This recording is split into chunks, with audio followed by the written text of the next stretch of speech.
Voilà, bonjour les amis. Alors vous excuserez un peu ma voix, mais j'ai un chat dans la gorge et je suis allergique aux poils de chat. J'espère que ça ne va pas être trop pénible et que vous arriverez quand même à m'entendre, surtout en ce jour de l'Épiphanie, nous sommes le 6 janvier. Et je vais choisir l'évangile de Marc, le chapitre 1, les versets 7 et 11, qui concernent le baptême de Jésus. Il proclamait: celui qui est plus fort que moi vient après moi, et je ne suis pas digne en me courbant de délier la lanière de ses sandales. Moi je vous ai baptisé d'eau, mais lui vous baptisera d'Esprit Saint. Or en ces jours-là, Jésus vint de Nazareth en Galilée, et se fit baptiser par Jean dans le Jourdain. À l'instant où il remontait de l'eau, il vit les cieux se déchirer, et l'Esprit comme une colombe descendre sur lui. Et des cieux vint une voix: tu es mon fils bien-aimé, il m'a plu de te choisir. Alors, vous allez me dire que normalement le 6 janvier c'est les rois mages. Eh bien, en fait, c'est pas tout à fait ça. Le 6 janvier, c'est la fête de l'Épiphanie, et l'Épiphanie, ça veut dire, comme le mot théophanie, en fait, c'est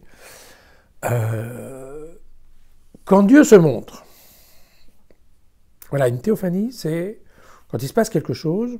Bon, vous savez, normalement, c'est toujours la même chose. C'est le ciel qui s'ouvre, il y a du tonnerre, éventuellement ça tremble, c'est affreux, et il y a une voix, une grande voix qui retentit, ce qui nous fait d'ailleurs penser que Dieu était un homme à l'époque. Mais voilà, ça c'est typiquement, quand Dieu commence à descendre et à venir parler sur terre, c'est une théophanie. Et l'épiphanie, c'est quand Dieu est en pleine lumière, en fait. Et ça sera effectivement ce qui va se passer à 3 occasions, et c'est pour ça qu'en fait le 6 janvier, on pourrait fêter, l'Église fête en fait 3 choses. Elle fête effectivement l'épiphanie, ce qui veut dire les rois mages, puisqu'effectivement, eh bien, on le verra, hein, parce que évidemment ça vient ensuite. Et effectivement, les rois mages vont être la démonstration de Dieu.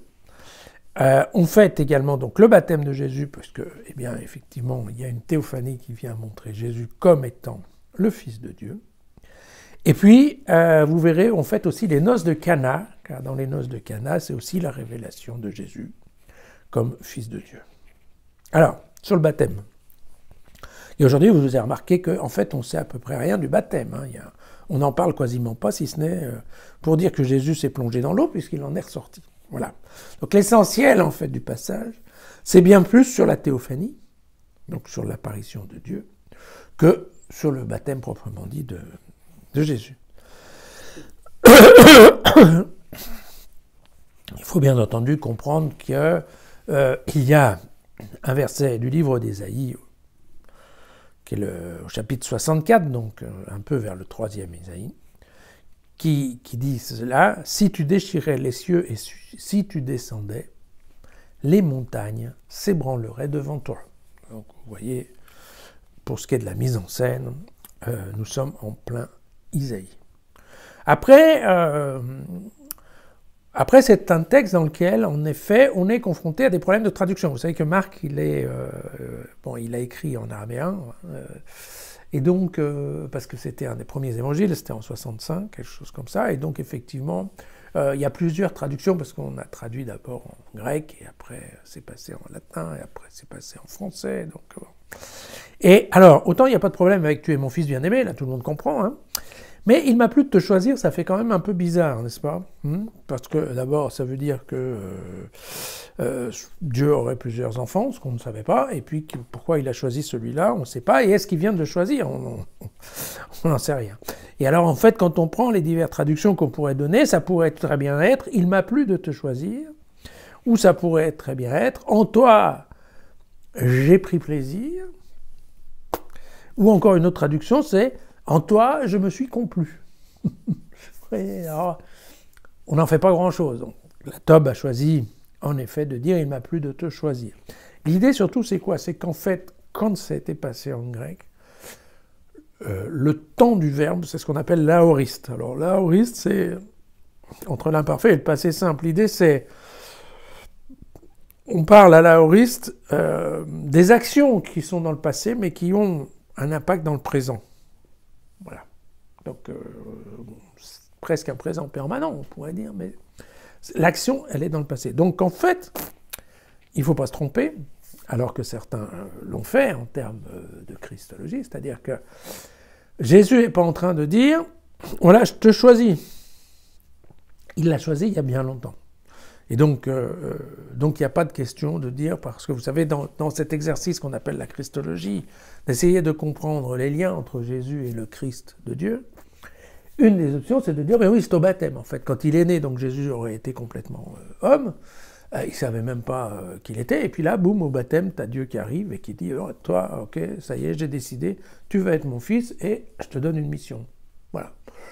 Puis il y en a d'autres qui diront, mais non, c'est au moment de la passion. Puis il y en a d'autres qui disent, mais non, c'est évident que ça va être à la résurrection. Et il y en a d'autres qui diront, enfin, mais non, en fait, tout ça, c'est plutôt à la Pentecôte,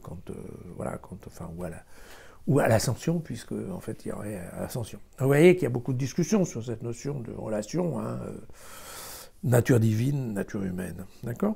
Et donc, bon, typiquement, voilà, Jean, alors vous savez que Jean, effectivement, lui, il avait dit dès le départ que donc Jésus était né comme fils de Dieu. Vous voyez que pour Marc, bon, faut pas se tromper, mais le choix du temps indique effectivement que Dieu annonce, voilà, celui-là c'est mon fils et c'est lui que j'ai choisi pour faire la mission sur terre.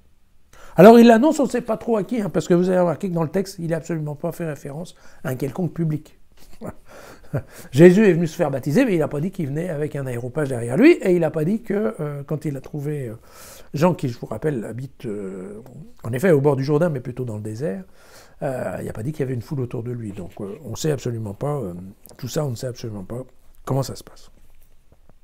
Voilà, donc l'important c'est quand même donc que Dieu vient et nous informe de la nature de Jésus et du choix qu'il a fait. Voilà. Écoutez, peut-être que demain, on aura une autre version de ce qui s'est passé le 6 janvier. Comme vous voyez, le 6 janvier est un jour quand même assez chargé. À demain.